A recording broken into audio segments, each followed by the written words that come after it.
You're Locked on the New York Rangers, your daily podcast on the New York Rangers. Part of the Locked On Podcast Network, your team every day.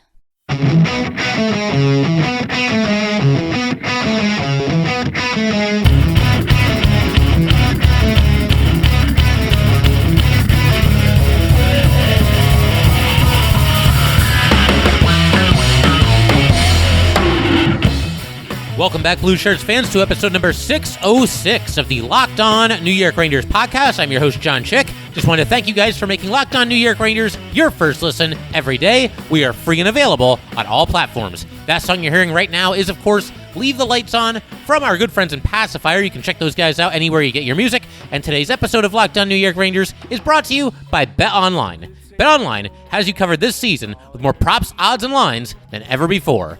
BetOnline, where the game starts. And so the New York Rangers, for the fourth time already in this postseason, we're only in round 2, by the way, but for the fourth time in this postseason, the New York Rangers stare elimination in the face, and they live to fight another day with a very strong performance at home against the Carolina Hurricanes in Madison Square Garden. They continue to hold serve, as the home team has just done over and over in this series. We're 6 games into the series, decisive Game 7 coming on Monday night, but the home team has won all 6 games.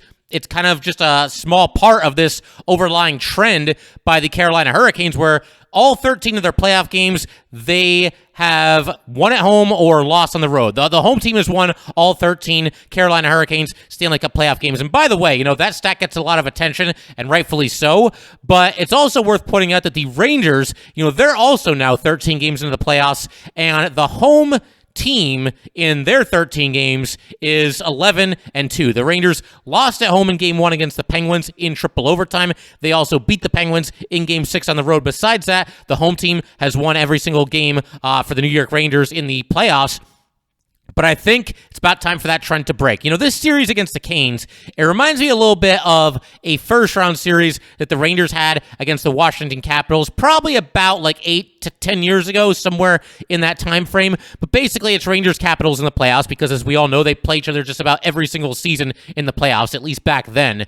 But there was a situation just like this, where the home team won all of the first 6 games, and the Caps had home ice advantage, so they were going to be at home for Game 7. And I'm watching this whole thing unfold, and I'm thinking, this doesn't happen in hockey. I mean, yeah, it does happen in a literal sense from time to time. There's a Stanley Cup playoff series where the home team wins all 7 games, but for the most part, that doesn't really happen. And going into Game 7 that year, I was like, you know what? This trend, it's time for this trend to snap. And indeed it did. The Rangers won Game 7 in Washington by a final score of 5-0. So we'll obviously hope for similar results against the Canes. I gotta say, guys, and obviously we're gonna get into the highlights and lowlights from this game in just a second, but I feel very, very good heading into Game 7 against the Carolina Hurricanes. I realize the Canes are really, really tough at home, but again, I just don't know how long this streak can continue. And the Rangers have Igor Shesterkin. That's another thing. We're going to talk about the big night that he had. Igor, stopped 37 out of 39 shots in this game. He had a couple of assists. He even took a penalty. So Igor Shesterkin really kind of stuffing the stat sheet in this one for sure. But again, I just don't know how long a streak like this can just keep going and going and going. And I realize the Canes have been really tough at home, but the Rangers have Igor Shesterkin. They're coming off of a really strong performance here. And the Rangers are at what I would consider to be max power. And what I mean by that is this team is healthier than it's been, I think, pretty much all season. I mean, maybe opening night notwithstanding. I'm trying to remember if anybody was out of the lineup on that night, due to an injury. I don't think that there was, at least not anybody significant. Could be wrong. Would have to go back and check to know for sure. But you look at this team now, everybody's back. Tyler Mott got back late in the series against the Penguins. Barclay Goodrow now back in the lineup. He returns in Game 6 here in Raleigh against the Carolina Hurricanes, and he had a strong night. He was right back out there doing his thing on the penalty kill, anchoring the fourth line a little bit as well. And in fact, if you look at the Rangers' time on the ice, Barclay Goodrow, again, first time playing since Game 1 against the Penguins, but he was back out there, got 13 minutes and 16 seconds of ice time, which isn't necessarily an overwhelming amount, but he was out there for 3 minutes and 15 seconds of shorthanded time, which was most of any Ranger forward and third overall overall on the night. So Barclay Goodrow, sight for sore eyes. Very nice to see him back in the lineup and just making that fourth line probably better than it's been all season. I mean, think about it. When have the Rangers been able to roll out a top line of Barclay Goodrow, Tyler Mott, and Ryan Reeves? A line that good. I don't think they've been able to all season. And so, yeah, Barclay Goodrow back and an important part of this team and an important part in making sure that the Carolina Hurricanes went 0 for 3 on the power play last night while the Rangers went 2 for 5. So the Rangers, look, I don't want to poke the bear or anything here, but the Rangers continue to make this excellent Carolina Hurricanes penalty kill look very, very mediocre. They scored twice on the man advantage, and we're certainly going to talk about all of the highlights, the goals that the Rangers scored in this game, break down some things that happened on the power play for sure. But the Rangers, look, it was not perfect. They probably gave up too many scoring opportunities. They were outshot 39-25 in this game. And early in the game, the first couple of minutes there, little bit of an over-reliance on Igor Shesterkin to really kind of shoulder the load and really have their back. But you know what? It's Igor Shesterkin. That's what he does. He's a part of this team too. He's had a tremendous impact on this series. It's crazy to think, again, the Rangers, they were a period and a little bit of change from being eliminated in 5 games against the Pittsburgh Penguins. And yet here we are talking about them with their backs against the wall, going to 4-0 on the playoffs when they were been facing elimination. And you got a Game 7 coming up. The Rangers are 1 win away, and it is not going to be easy by any stretch of the imagination, so don't get it twisted. But the Rangers are 1 win away from hosting the Eastern Conference Final.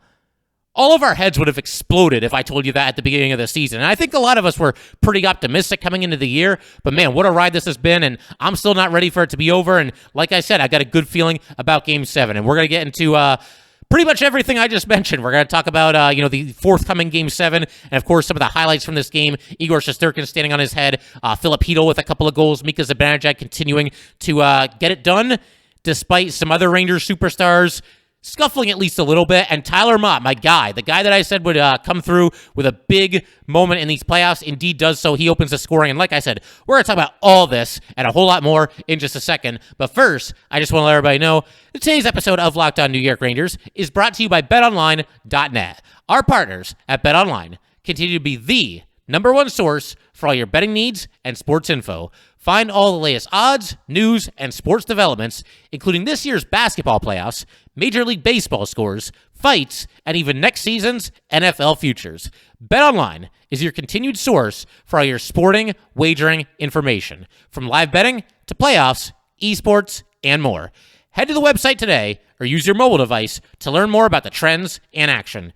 BetOnline, where the game starts.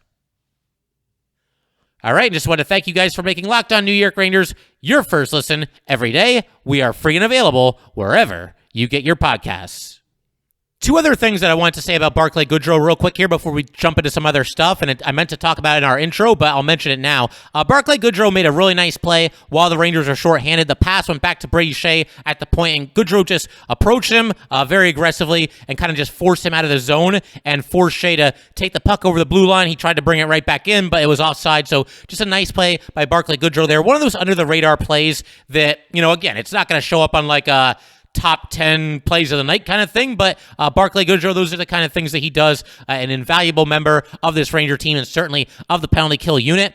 One other thing that I want to mention about him, do not sleep on him having a big moment in Game 7. This guy is absolutely built for playoff hockey. He knows what it takes to win. He's obviously won the last 2 Stanley Cups as a member of the Tampa Bay Lightning. And if you want to go back even further than that, there was a play, I believe it was the last season that he played with the San Jose Sharks. It had to be getting fairly late in his tenure as a Shark, but Sharks, Knights, Game 7 overtime, next goal wins it and sends the respective team to round 2. And Barclay Goodrow, just a great play going around Marc-Andre Fleury and, just tucking the puck into the net. So Barclay Goodrow, not somebody that I would be shocked to see have a big moment in Game 7. Just somebody who's battle-tested and, again, knows what it takes to win and just built for playoff hockey. Maybe you get like a dirty goal or something along those lines. But, man, am I happy to see Barclay Goodrow back in this lineup. I will say, I do feel a little bit for Kevin Rooney because he was the odd man out of the lineup in this game. I think he's done everything that you would pretty much expect him to do in the playoffs, but to me, it was the right decision. The three names that were kind of being kicked around, among people that cover this team and fans alike, as far as which guy was going to come out of the lineup if and when Barclay Goodrow made his return. The three names that I saw, at least most frequently, were Kaapo Kakko, Ryan Reeves, and Kevin Rooney. And all along, I was hoping and thinking that it probably would be Kevin Rooney. Again, Rooney does some good things for the Rangers. He's a good penalty killer. He can take some face-offs. He's okay on the face-off circle and a good defensive forward overall. But here's the thing. Everything I just said about Kevin Rooney, Barclay Goodrow, it can be used to describe him as well. And Barclay Goodrow does pretty much all of those things just a little bit better than Kevin Rooney. So a little bit of redundancy there, Goodrow and Rooney. Whereas if you took somebody like Kaapo Kakko out of the lineup, I just would not be able to get on board with that because he's had a pretty strong playoff so far for the kid line. I realize,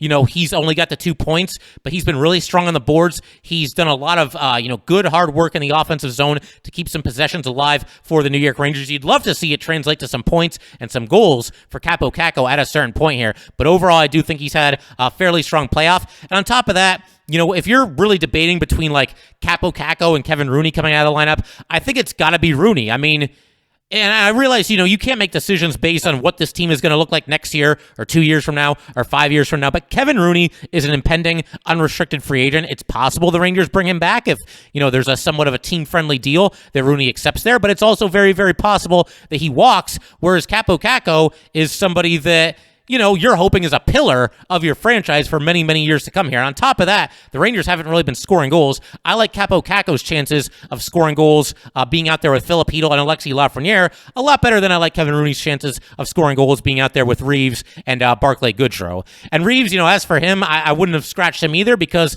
the dude's just a menace out there. The hits that he puts on people, the physicality that he plays with, the way that, it felt like he got on the Canes' heads a little bit in Game 4. He stays in the lineup. Also from a leadership perspective, he definitely plays that big brother role for this team. So I think the Rangers made the right move. It's unfortunate for Kevin Rooney, but obviously you had to get Barclay Goodrow back into that lineup and back onto that fourth line. And speaking of the fourth line, this is something else that we got to talk about here. Tyler Motte. The guy who I've said, if he's back with the New York Rangers next season, that's my next sweater as far as, players on this team. Because he just works his tail off, and he ends up, once again, opening the scoring here for the Rangers. But this was a wild sequence. I should actually back up just a couple of seconds here before we talk about this goal that Motte scored. Basically, you had Barclay Goodrow going in. He had a chance from the left circle. Raanta made the save. It goes back the other way, and Sebastian Aho is actually sprung on a breakaway into the Rangers zone. Igor stays with him all the way, turns it aside, and then Tara Vinen had a chance right after this.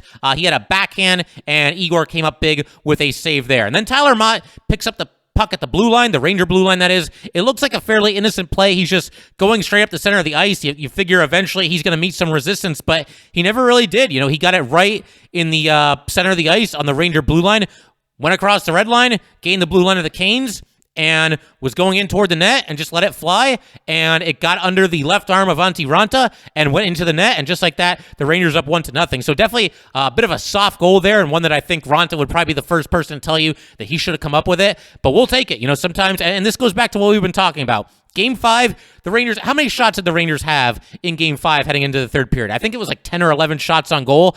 And in this game, they stepped it up in that department, not by a crazy degree, but at least there was more of a concerted effort to throw the puck at the net when in doubt. And that's what Tyler Motte did here. He didn't have a pass to make on this play. I mean, Barclay Goodrow was there on the left wing, and I suppose Motte could have dished over to him, but why even bother? Because, Motte was in a better position to shoot this puck than Goodrow would have been if he received this pass here. And I think Motte did the absolute right thing, just letting it fly, scores the goal here, gives the Rangers a 1-0 lead. And I didn't notice this when it happened live. It was something that I found out about after the game when, Tyler Motte was giving a post-game interview. But Motte apparently had just attended the funeral of his fiance's grandmother. And so after he scored this goal, he pointed up to the heavens there and talked a little bit about that after the game as well. So just a really cool moment for a really, really great player, a solid addition to this New York Ranger team. I just love having this guy as part of the team and giving that fourth line a big-time boost and just doing a little bit of everything to help the Rangers win these games so far in the playoffs. And then we have Mika Zibanejad making the score 2-0 not long after this. This was after the Rangers got a power play opportunity. This goal occurred on the man advantage, and what a play by Mika Zibanejad. The Canes got a couple of early clears in this power play, and obviously not the ideal start to the man advantage for the New York Rangers, but Mika Zibanejad made everybody forget all about that pretty quickly here. And actually, Igor Shesterkin gets an assist on this play because he left the puck for Adam Fox. Fox moved it up to Mika Zibanejad. Mika through the neutral zone, and he faked Brady Shea just completely out of his skates on this play. Mika gained the blue line, and he was up the right side and made it look like he was going to pass Panarin on the boards, and Shea really took the bait. So, Mika goes right around him. The Canes are trying to cut him off. It looked like Mika was going to shoot from the right faceoff circle, which eventually he did, but he actually delayed with the puck a little bit longer than I think most people would have expected him to, and that probably includes Antti Raanta as well. It looked like Mika was getting ready to pull the trigger, but like I said, he delayed for just a second, actually didn't have quite as good of an angle by the time that he shot the puck, but he got around the defenseman and just went 5-hole on Antti Raanta. And again, the Rangers catch a little bit of a break in this one, and that Antti Raanta, who's been very, very good in the playoffs, simply did not have his A game in this one. And we talked about how, the Canes, they're so much better at home than on the road in these playoffs. No better example of that than Antti Raanta. His goals against average, I don't have the numbers right in front of me right now.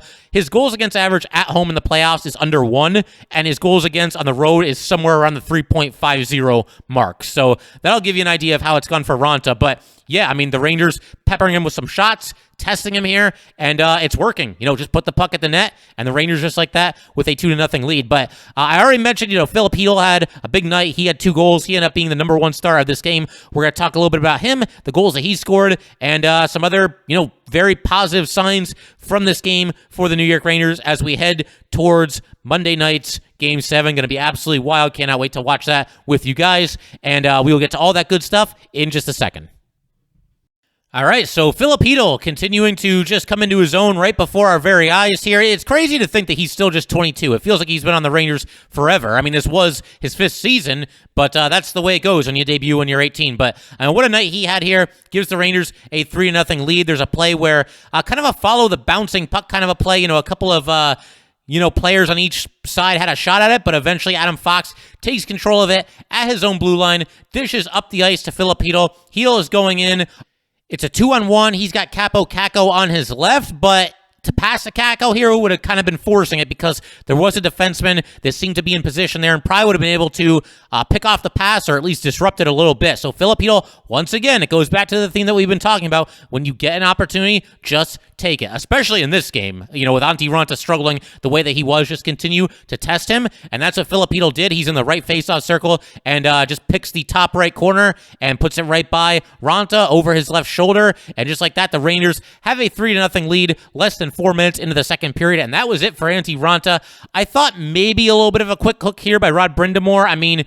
They took him out and they went to Peter Kochetkov, who has only played in a grand total of 6 career NHL games, including 3 in this year's playoffs.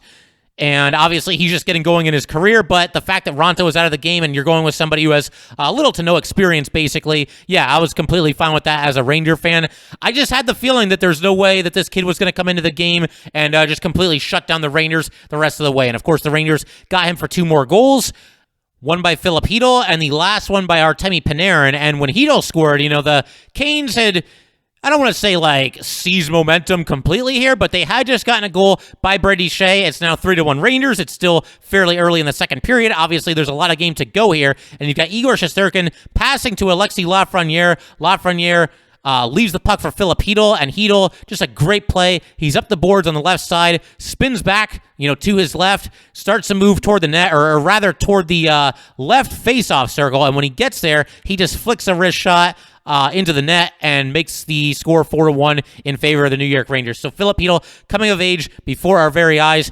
We've talked all season about how frustrating it is with Filip Chytil because, he's had all these ups and downs and there's flashes of greatness here and there, but it just never seems to last. He'll have a big game at a certain point. He'll have a multi-point game and then he'll go 8 games without any points and basically being a ghost out there. But Filip Chytil, I would say, playing the best hockey of his NHL career. But that's another thing about Chytil. As much as he has kind of been up and down ever since basically making his Ranger debut, he does go through these hot streaks where, he's really a force offensively, and it never seems to last for all that long. But we have seen this where he'll score a goal in like 5 consecutive games. I believe he did that either as a rookie or maybe in his second year. But he does get on these little hot streaks every now and then. And you hope that this is more than just that. I mean, if it is just a hot streak and it's not bound to last, then hey, at least it's happening at the right time. It's happening in the Stanley Cup playoffs. But you hope that, it's more than that. He's really coming of age and really becoming the kind of player the Rangers thought that they were drafting back when they took him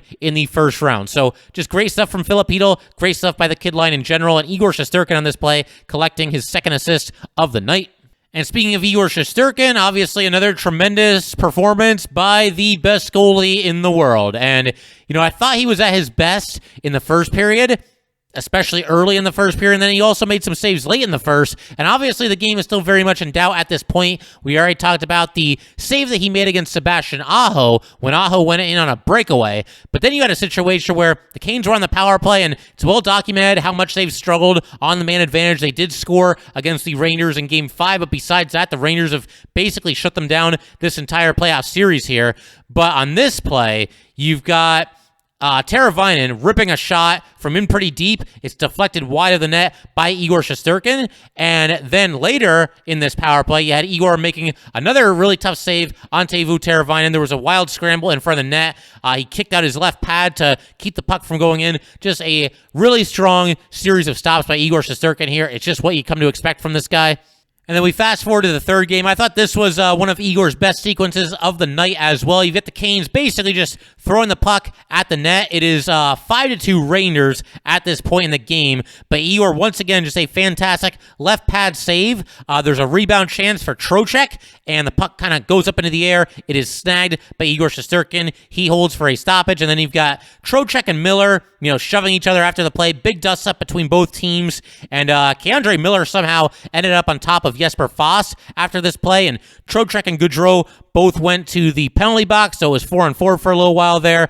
But, this kind of got nasty toward the end of the game. It's funny because the Canes, they're down by 3, and obviously it hasn't gone their way, but I swear the Canes just were more interested in, starting stuff with the Rangers when they were down by 3 goals with as much as, 10 minutes left, 12 minutes left. I mean, yeah, the odds are against it, but that's more than enough time to score 3 goals. And I thought the Canes kind of gave up on this game before I even gave up on this game. I mean, obviously, the Rangers are up 5-2, and I'm liking their chances of closing out this win and sending it back to rally for a Game 7. But be that as it may, I thought the Canes kind of, their priorities shifted quite a bit earlier than they should have. And that includes a situation with Tony DeAngelo late in this game as well. I mean, go figure, right? But DeAngelo, it's 4-on-4. It's the aforementioned 4-on-4 situation that we just talked about here.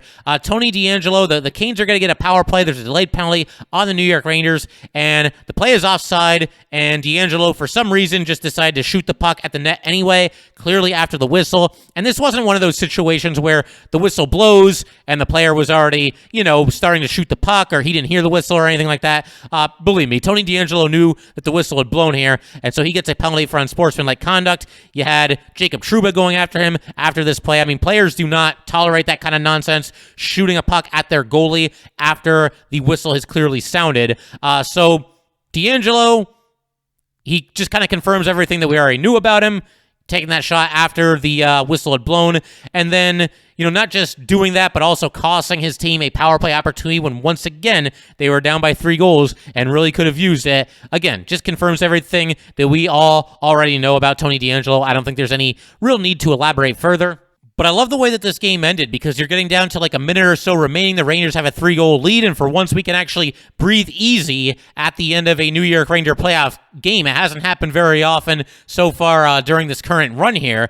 But you've got loud chants of "Let's go Rangers" at the very end. You've got very loud Igor chants as well. The fans just kind of running through the gauntlet there. And it's interesting because, at times during this playoffs, I've mentioned this. I think I'm not the only person that's mentioned this in general. There's other Ranger fans who have talked about this on social media. But there's been times where it feels like Madison Square Garden isn't really as loud as you would expect it to be. And I think the best example of that was probably Game 7 against Pittsburgh. And my theory was kind of that, like, you know, fans are so on edge and they're so locked in and they're so focused on what's going on, and there's certainly some nerves that people just kind of forget to cheer at certain points, and that still might be true. But I think something that's also true is that for some reason or another, I don't know if it's the way that these games are produced, the way that they're set up, where the microphones are, whatever it might be. I'm not an expert on these matters, but I just get the feeling that the sound that's coming through our TVs is not doing justice to how loud it is in Madison Square Garden, because I've seen, and granted, Ranger fans might say this anyway, but I have seen Ranger fan after Ranger fan after Ranger fan who's in the building at Madison Square Garden that swears that, yeah, it's a lot louder in here than it sounds like it is on TV. And to be fair, there's actually even a little bit of evidence in this, because, you know, there's been a couple of videos circulating online, you know, fan-made videos where they're just holding up their phone, and it looks like the place is just absolutely rocking. So it was obviously awesome to see the Rangers get this win here in Madison Square Garden, force it back to Game 7, just kind of feed off of the energy from the hometown fans. And also, this now makes 6 consecutive home wins for the New York Rangers. So you hear that, and it's kind of unfortunate that Game 7 has to be on the road, but it's also a tremendous opportunity for this New York Ranger team to really show what it's made of and go into Carolina and hopefully get this win here. But something else that happened at the very end of this game, there's 10 seconds left. You've got a face-off in the Rangers zone, so obviously this game's over. Not really a whole lot should be happening here, but of course, you know, the Canes start to stir it up a little bit. There's a big get-together in the corner behind the Ranger net, and Ryan Reeves really wanted a piece of Brennan Smith. I don't know exactly what happened there, but the officials, you know, they knew the game was over. They tried to step between everybody, calm this thing down before it really got out of control, and probably a good thing that they did. Cooler heads prevailed a little bit sooner than what would usually happen here, I think. Eventually, the Canes just kind of, they left the ice and there was no further incident. The Rangers did what they do. You know, they salute the Garden crowd. You get the 3 stars announcement. And, we're going to Game 7. And, again, guys, I feel really, really good about this one. I realize it's going to be an exceptionally tall task for the New York Rangers. You know, the Rangers, they're still in a situation where some of their absolute best players and even, you know, that second group of guys, that second tier of players that, you know, you count on for big things, there's a decent amount of players in one of those 2 categories that is not yet playing his best for the New York Rangers. You could certainly look at Chris Kreider and Frank Vatrano. I'm going to lump the 2 of them together because they both play with Mika Zibanejad, and Mika's been on fire. This was the 4th consecutive game in which Mika Zibanejad scored a goal. On top of that, you know, he's just all over the ice, just playing some great hockey for the Rangers, and he's doing all of this despite the fact that, you know, I thought in this game, Game 6, if you took the 12 New York Ranger forwards, which 2 did I notice the least out of the entire 12 of them? I would probably say Kreider and Vatrano, which sounds kind of crazy, but I thought those are the 2 that I would go with. And Mika Zibanejad continuing to excel despite that, despite the fact that both of his line mates, you know, don't really have their A game right now. I think Artemi Panarin, you know, he scored a goal in this game. Really nice snipe on the power play, second power play goal of the game for the New York Rangers. That was during a 5-on-3. That boosted the lead to 5-2. You had Strome to Kreider to Panarin, and Panarin scoring from in deep. But again, he's got more to give as well. You know, he's had his moments for sure, but Artemi Panarin, we're looking for him to be that dominant player. And of course, you got to give some credit to the Canes. They've done a nice job against him. Every time he has the puck, they're just right in his face. All kinds of pressure, just not a lot of room to maneuver. It kind of feels like maybe that's the game plan, that under no circumstances are we going to allow this guy to beat us. But Artemi Panarin, you just hope that the big-time breakout is coming, and you hope that it's coming in Game 7. That is for sure.